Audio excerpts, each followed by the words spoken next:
आज हम बनाने जा रहे हैं बर्ड का पेयर। एक दूसरे से दोनों नाराज़ होकर बैठे हुए हैं एक डाली पे। तो आइए देखते हैं कि कैसा बनता है।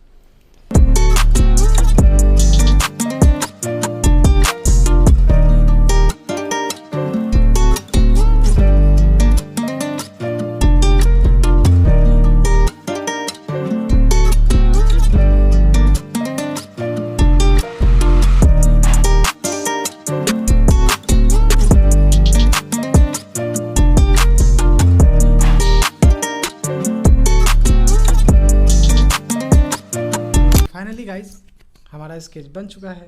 अगर वीडियो आपको अच्छा लगे तो लाइक, शेयर और सब्सक्राइब करना बिल्कुल ना भूलें। धन्यवाद।